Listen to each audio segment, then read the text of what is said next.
माझ्या दिवस नाही मला मस्त.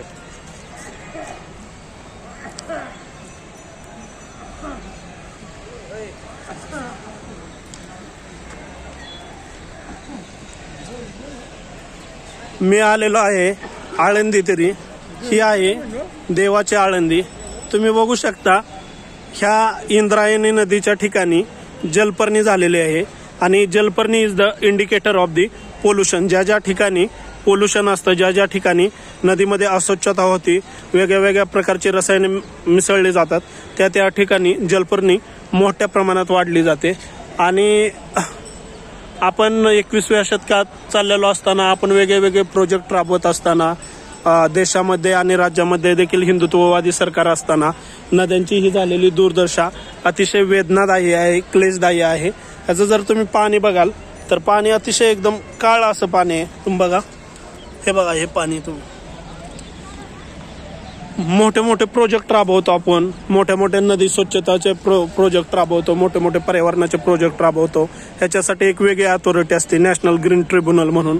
मात्र ह्या NGT कडून कधीही कारवाई होत नाही. पोल्युशन बोर्ड म्हणून वेगळी अथॉरिटी असते, वेगळे वेगळे अधिकारी ह्याच्यावर काम करतात, IAS लेवलचे अधिकारी असतात. शासनाचा वेगळा वेगळा निधी ह्याच्यावर खर्च केला जातो, एन्व्हायरमेंट बोर्ड असतं. मात्र ह्याची प्रत्यक्षात कधीच अंमलबजावणी होत नाही. आणि ह्याची प्रत्यक्षात अंमलबजावणी कधीही न होणं ह्याचं द्योतक म्हणजे ह्या नद्या अशाच प्रदूषित राहतात. आणि ह्या प्रदूषित नद्यांमुळं रोगराई पसरते, तेथील जनतेला त्रास होतो. ज्या ठिकाणी नदी जाते त्या त्या ठिकाणच्या जे शेती आहेत त्या शेती बर्बाद होतात. त्याच्यावर जे जीवचर वाढतात, जे पशुपक्षी वाढतात, त्यांच्यासाठी ही एक त्रासदायक ही होते. म्हणजे ही जी काय बायोसिस्टीम आहे, बायोसिस्टीम पूर्णपणे डिस्टर्ब होते याच्यामुळं.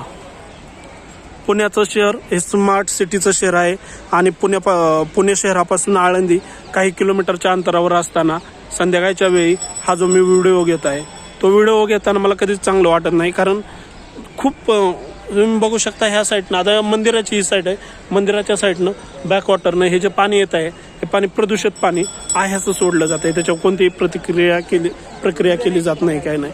तर जास्तीत जास्त माझं असं आव्हान आहे की जे कोण पर्यावरण जागरूक जे रिसर्चर असतील त्यांनी याच्याकडे लक्ष द्यावं. कारण आता बघा, हे वेगवेगळ्या प्रकारचा प्रसाद ह्याच्यात टाकला जात आहे, प्लॅस्टिकच्या कॅरी बॅग ह्याच्यात टाकल्या जात आहेत. नदीला माता म्हणणारा आपला देश आहे आणि ह्या नदीला माता म्हणणाऱ्या आपल्या देशामध्ये ही नदीची झालेली ही अवस्था ही अतिशय बिकट आहे. आणि ह्यासाठी आपण वैयक्तिक स्वतः काहीतरी केलं पाहिजे.